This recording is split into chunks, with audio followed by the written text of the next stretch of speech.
Hello student, we start standard 7 chapter number 10 disaster management EVS. Okay, what is the meaning of disaster management? Disaster means ऐसी natural calamities जो हमारी life को पूरा effect डालती है। आपने कई बार न्यूज़ में पढ़ा होगा कि इस जगह पे अर्थक्वेक आया या सुनामी आई है या कोई ब्रिज कोलैप्स हो गया है, बादल फट गए हैं जिसके कारण बहुत सारी बारिश हुई, बहुत से लोग मर गए। आपने बहुत ये ऐसे डिज़ास्टर सुने होंगे, सूखा पड़ गया जिनके कारण लोगों को खाना पानी नहीं मिल रहा है, बाढ़ आ गई है। आपने बीच में अभी 2 साल पहले ही उत्तराखंड की बाढ़ की सुना ही होगा, बारिश में, जिसमें कितने लोग हमारे घायल हो गए थे, मर गए थे। ये सारी जो नेचुरल कैलामिटीज़ हैं ये हमारे क्या कहलाते हैं? डिज़ास्टर। अब डिज़ास्टर मैनेजमेंट की कैसे हम उनको प्रिवेंट कर सकते हैं और कैसे हम उनसे अपने को बचा सकते हैं, प्रिकॉशंस लेके उनको कम कर सकते हैं। Okay, is it possible to prevent the loss of life caused by lightning? Yes, it is possible to prevent the loss of life caused by the lightning. What would be done to prevent the burns on a farm from getting washed away in the rainy season? हम Burns बना के कैसे prevent कर सकते हैं form को rainy season में बचाने के लिए? तो हम ज़्यादा से ज़्यादा ट्रीज़ उगा लें अगर, तो पानी रुक सकता है ट्रीज से। ग्रास लगा लें, घास बड़ी बड़ी स्ट्रिप्स लगा लें, स्टोन्स की लाइंस बना लें नियर बर्न्स के नियर, तो इन तरीके से हम उसको प्रिवेंट कर सकते हैं। Okay, why do we experience water scarcity? Water scarcity मतलब वाटर की कमी। कब होगी वाटर की कमी? जब पानी न हो, एकदम बारिश ना पड़े या कम मात्रा में बारिश हो, इस कारण से वाटर स्कैरसिटी होती है। We have studied 2 types of disaster, mainly man-made and natural disaster. Man-made इस टाइप के डिज़ास्टर जैसे कि नागासाकी वगैरह में बम वगैरह विस्फोट किए जाते हैं, ये भी एक टाइप के डिज़ास्टर्स ही हैं।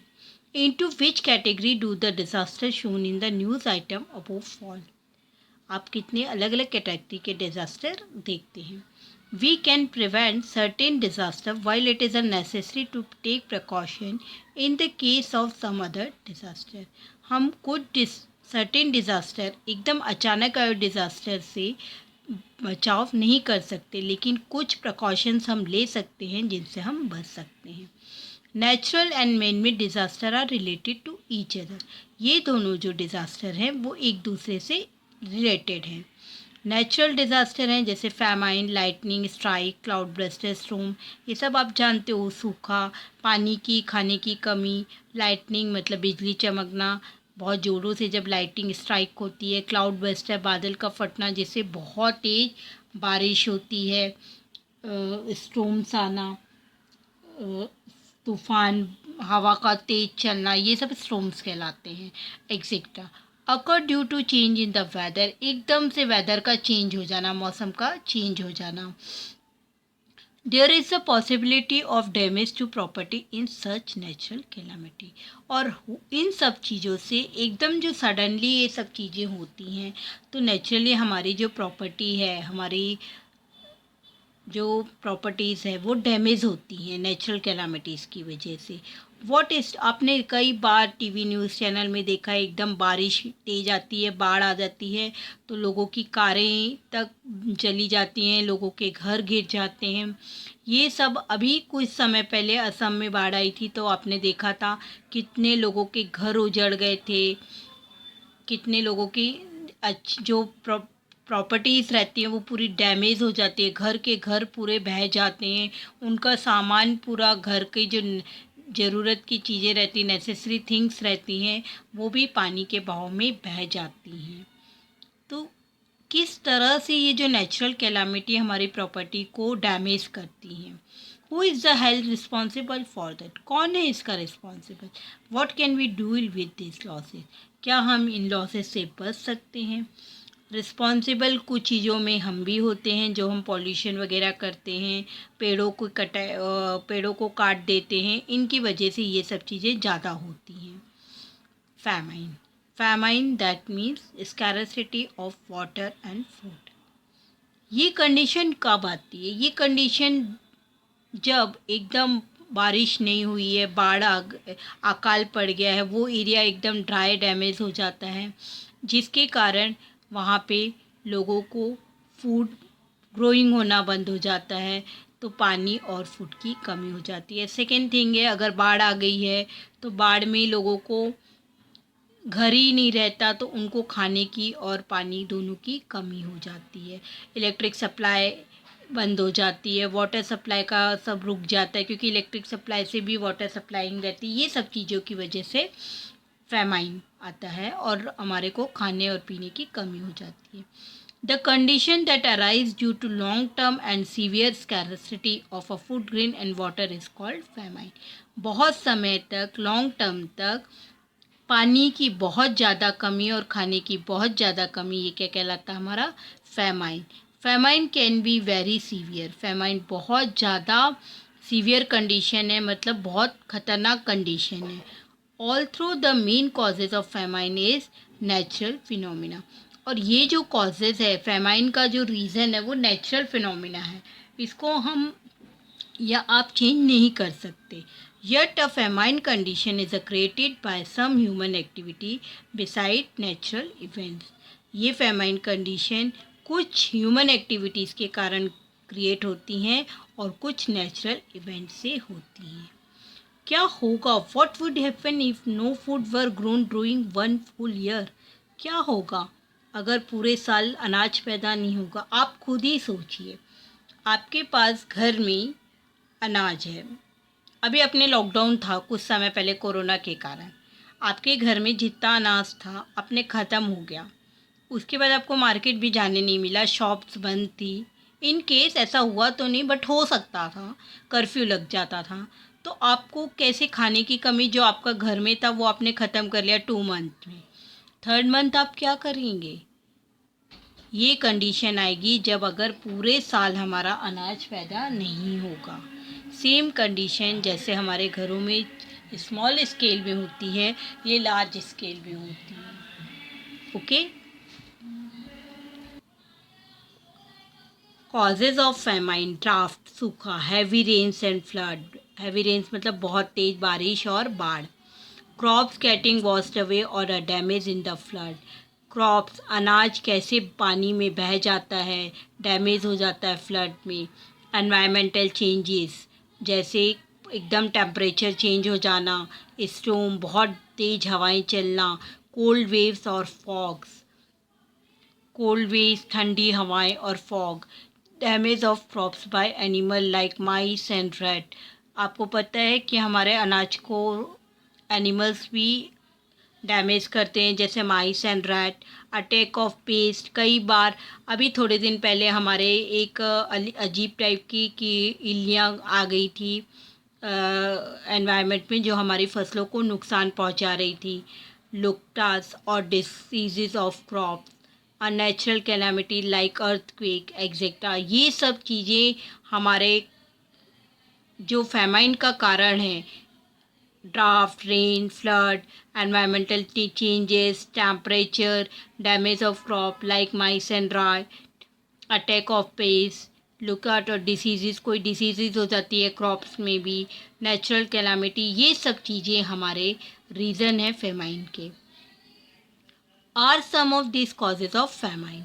Of this, drought is a main causes, man made causes of famine. जो सूखा है वो मेन कारण है मैन मेड के द्वारा causes of famine, including war के कारण भी हमारा हो जाता है, अनाज नहीं पहुंच पाता लोगों तक, ये भी एक रीज़न है। इंटरनल अनरेस्ट, अब एब्सेंस ऑफ ट्रांसपोर्ट का, अभी लॉकडाउन में ट्रांसपोर्ट के कारण भी कई चीज़ें हमको नहीं मिल पा रही थी। रूट्स नहीं हो प्रॉपर तो भी नहीं मिल पाती हैं। अनकंट्रोल पॉपुलेशन ग्रोथ है तो भी जितना हमारा अनाज हो रहा है हमको सफिशिएंट नहीं हो पाता है। तो ये सारी चीज़ों की वजह से फेमाइन आते हैं। In the past famines are not a new phenomena, ये कोई नई बात नहीं है। The problem of drinking water, food and fodder for animal date back to historical time. ये जो ड्रिंकिंग वाटर, पानी की कमी, फोडर, एनिमल्स का खाना, ये सब पिछले ज़माने से हिस्टोरिक टाइम में भी होता था। Chhatrapati Shivaji Maharaj and Chhatrapati Shahu Maharaj implemented many schemes to overcome the famine of their time। Chhatrapati Shivaji Maharaj का नाम तो सुना ही है आपने, शाहू महाराज, इन लोगों को पहले से पता रहता था फेमाइन का, तो वो पहले से स्कीम्स बना के रखते थे। Their water supply and water storage scheme and ideal even in today's circumstance, मतलब उस समय भी वो वाटर सप्लाई और वाटर स्टोरेज की स्कीम रखते थे। You too can make scheme like this to face future crisis and disaster. उस समय भी वो स्कीम काम आती थी उनको फ्यूचर क्राइसिस में और डिज़ास्टर के समय, which will be of use not only in your own life in the future but also for society at large. वो सिर्फ अपने लिए नहीं रहती थी, बाकी पूरी सोसाइटी के लिए ये चीज़ें काम में आती थी। Malik Ambar implement a canal scheme for drinking water in Aurangabad. Malik Ambar थे, इन्होंने औरंगाबाद में कैनल बना के ड्रिंकिंग वाटर की जो समस्या थी उसको सॉल्व की थी। It exist even today, collect more information, और हम और भी इंफॉर्मेशन कलेक्ट कर सकते हैं। There are records of loss of life causes by the severe famine in various part of the world. कई बार बहुत ज़्यादा लॉस होता है, रिकॉर्ड मतलब आप बिलीव नहीं कर सकते इतना लॉस होता है लाइफ का सीवियर फेमाइन से। Asia is a turn out to the most famine affected continent of the world. Asia में बहुत ज़्यादा ये चीज़ कंडीशन आती है वर्ल्ड में। A majority of the famines occurred in drought, prone and flood affected region. किस वजह से ज़्यादा हमारे फेमाइन्स की आती है? ड्राफ्ट, फ्लड एंड प्रॉन की वजह से। Among the most droughful famine that have occurred in the world are the famine that affected India and China। India और चाइना को ये ज़्यादा कंडीशन आती है ड्राफ्टफुल फेमाइन की। Are we responsible famine? क्या हम इस चीज़ के लिए, फेमाइन के लिए रिस्पॉन्सिबल हैं? Water shortage is increasing as the balance between rainfall and population is disturbed। Water storage बढ़ाना, ऐसा बैलेंस करके रखना कि जब रेनफॉल होती है और जिससे कि पॉपुलेशन में डिस्टर्ब ना हो। Okay, through there has been a very high rises in the production of food grains as a result of green revolution. The balance of the environment has been lost due to use of chemical fertilizer, pesticide and weedicide। बहुत ज़्यादा जो production अगर food grain का हो जाता है green revolution के कारण, तो उनको बैलेंस बना के रखना जिससे कि हमारा जो प्रोडक्शन है वो डैमेज ना हो। हमारे एनवायरनमेंट को फर्टिलाइज़र, पेस्टिसाइड और वीडसाइड केमिकल से भी बचाना चाहिए। अनलिमिटेड लिफ्टिंग ऑफ वाटर, बहुत ज़्यादा पानी को रोकना भी खतरनाक होता है। इरोजन ऑफ लैंड, लैंड का इरोजन होना, मिसयूज़ ऑफ वाटर, वाटर का मिसयूज़ होना, इन सब चीज़ों से फेमाइन हो जाता है। What can we do ease the severity of a famine? Yes, अपन कर सकते हैं। कैसे करेंगे? Plant usages of water and reuse of water. अगर हम वाटर का रीयूज़ कर सकें या प्लांट मतलब प्लान करके यूज़ करें तो हम वाटर को बचा सकते हैं। Proper planning of a water conservation and harvesting at the local level. Harvesting, आपने रेन वाटर हार्वेस्टिंग के बारे में सुना ही होगा। अगर उसको हम प्रॉपर प्लानिंग से करें तो हम वाटर को बचा सकते हैं।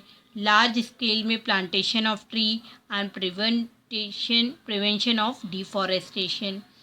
अगर हम बहुत ज़्यादा मात्रा में ट्रीज़ उगा लें और डिफॉरेस्टेशन, पेड़ों की कटाई को रोक दें, उनको प्रिवेंट करें, तो भी हम फेमाइन से बच सकते हैं, जिससे रेन वाटर और हमारा जो है वो रुक जाएगा और सॉइल में चला जाएगा। आपको पता है जब अगर बाढ़ आती है तो बाढ़ का पानी अगर ट्रीज़ की वजह से रुक जाए तो वो विलेजेस को कम नुकसान पहुंचाते हैं। इसलिए बोला जाता है कि ट्रीज़ मत काटिए, ट्रीज़ उगाइए। तो ये जो हमारी फ्लड की समस्या है वो हम काफ़ी हद तक सॉल्व कर सकते हैं। Making appropriate changes in a plan taking into account the weather forecast. अगर हमको चेंजेस लाना पड़े प्लांट्स की लगाने में तो वेदर की फोरकास्टिंग में हम appropriate changes in plan taking into account the weather forecast. आपको पता है वेदर की जो जानकारी हमको पहले से ही मिल जाती है, तो हमको पूरा प्लानिंग करके रखना चाहिए कि अगर कोई ऐसी कंडीशन आती है, कोई डिज़ास्टर आता है, तो हम लोगों को कैसे उससे बचा सकें। देखिए प्रॉपर्टी को तो हम नहीं बचा सकते, लेकिन हमारे जो जन पीपल हैं उनको हम इस चीज़ से बचा सकते हैं। तो अगर ऐसा कभी चेंज आता है, वेदर फोरकास्टिंग आती है कि आज ये कुछ इस जगह पे बाढ़ आने मतलब पानी बहुत तेज़ गिरने वाला है या कुछ सुनामी का प्रॉब्लम है, तो हम उन लोगों के वहाँ के लोगों को सेव कर सकते हैं। Large scale tree plantation, no famine no land erosion. अगर हम लार्ज स्केल में ट्री प्लांटेशन करें तो हम फेमाइन से भी बच सकते हैं और लैंड इरोजन से भी बच सकते हैं। Compose a variety of such slogan and use them during environment awareness release. ये जो स्लोगन है इसका हम यूज़ करके एनवायरमेंट अवेयरनेस रिलीज निकाल के लोगों को अवेयर कर सकते हैं। ओके, आपका आज का लेक्चर हम यही ख़त्म करते हैं। नेक्स्ट लेक्चर में हम डिज़ास्टर के बारे में और ज़्यादा इन्फॉर्मेशन लेंगे। Thank you.